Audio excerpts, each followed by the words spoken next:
8 members of the cast have passed away, 9 if you count the visible world, 10 if you're counting what remains in the spaces between their words. One actor stands at 63 years old, frozen forever in August. Another saw 95 revolve past him.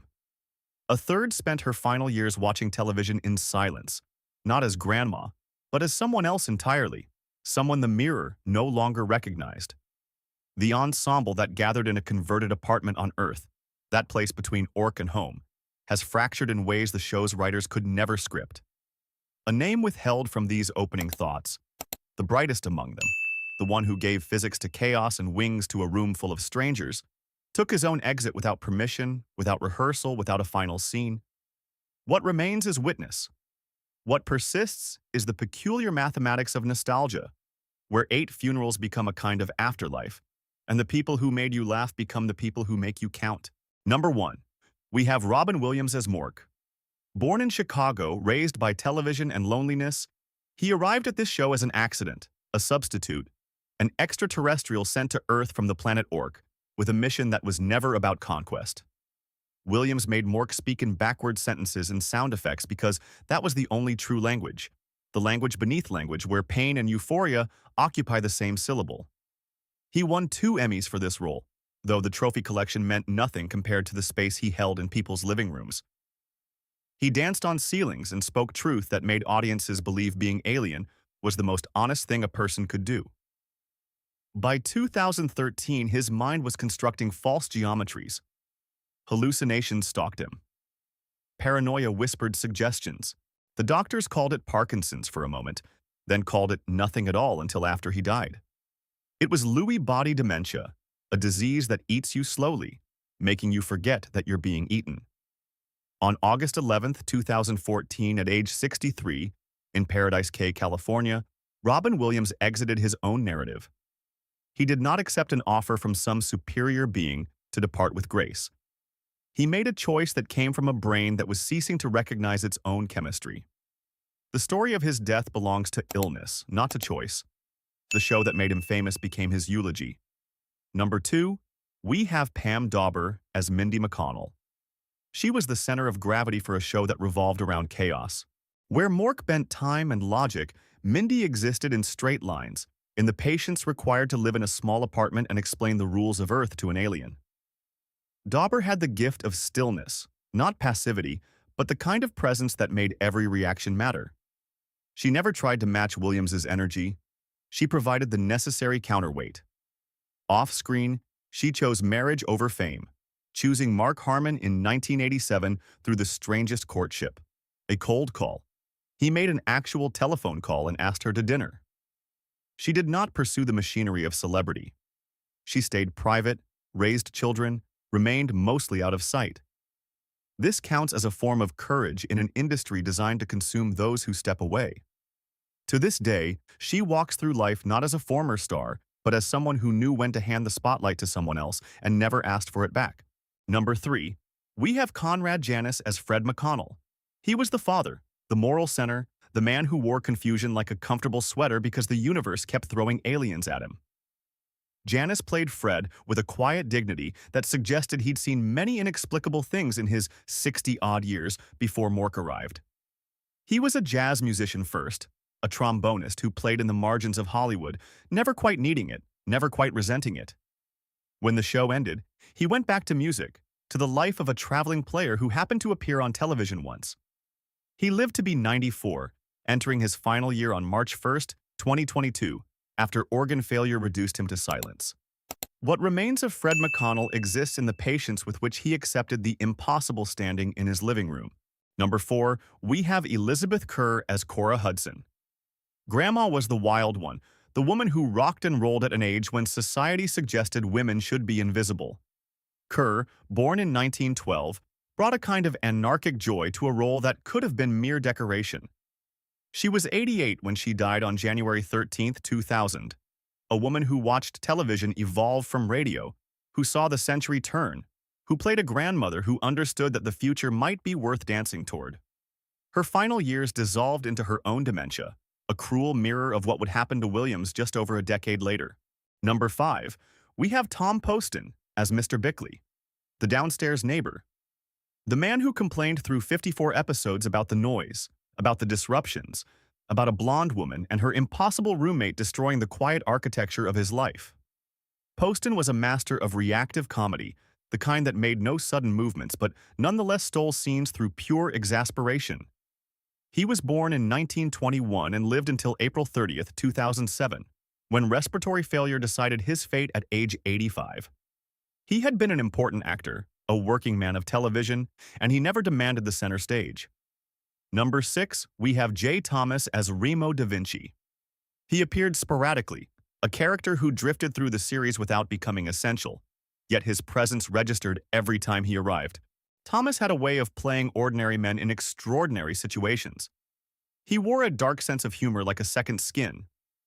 In real life, he became famous elsewhere, in Murphy Brown, in Cheers, on the radio waves of Sirius XM, where he hosted for years.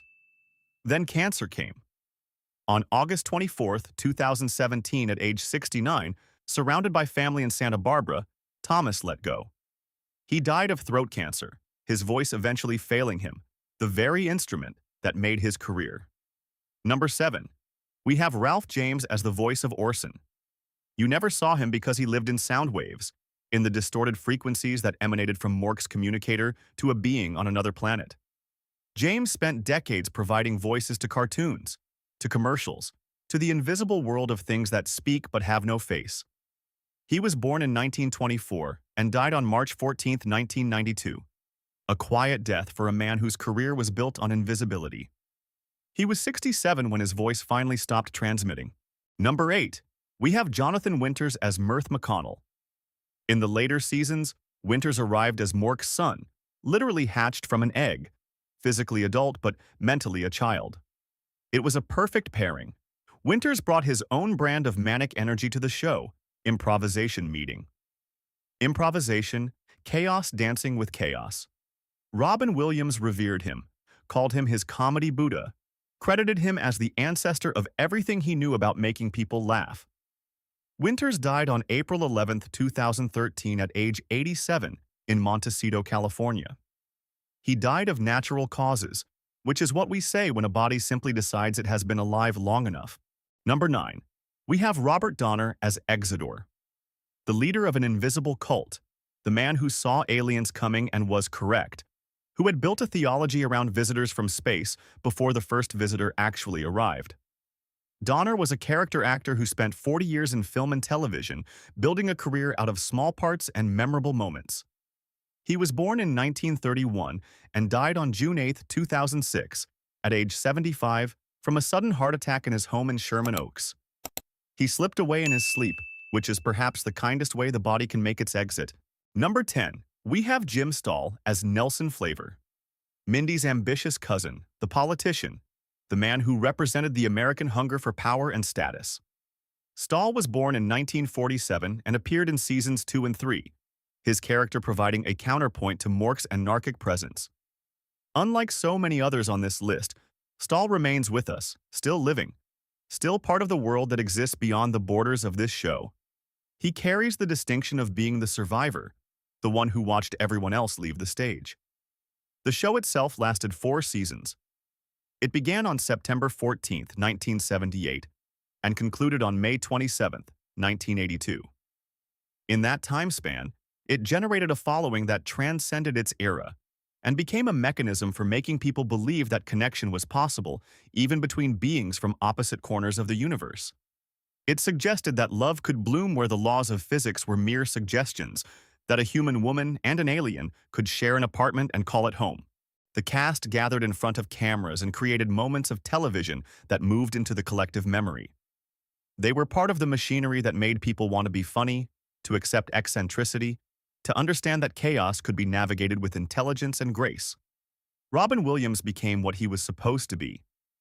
Pam Dawber proved that supporting actors often deserved top billing. Conrad Janis showed that you could work in entertainment and still maintain your soul. Elizabeth Kerr demonstrated that age could be an adventure rather than a sentence.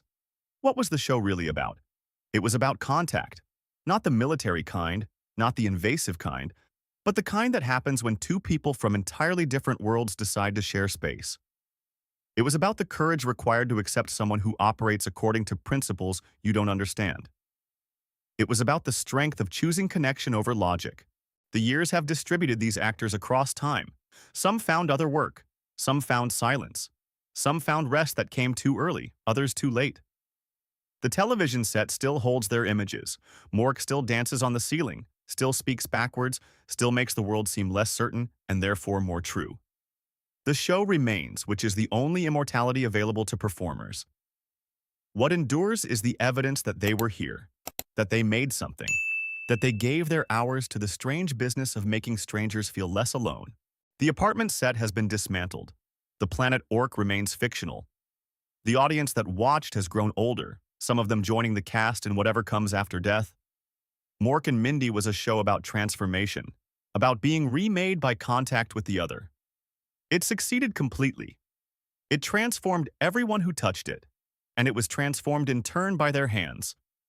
The show ended, but the transformations continued, rippling outward through the years, touching lives that never appeared on screen, leaving traces in the memory of people who sat in darkened rooms and learned something about acceptance. What makes television persist is precisely this: the presence of people who are no longer present, their work continuing to broadcast into rooms where they will never stand again. The show occupies a frequency between then and now, between Orc and Earth, between the living and those who have moved beyond. It is a transmission from another world, and it still arrives, still capable of reaching us, still capable of meaning something in the darkness.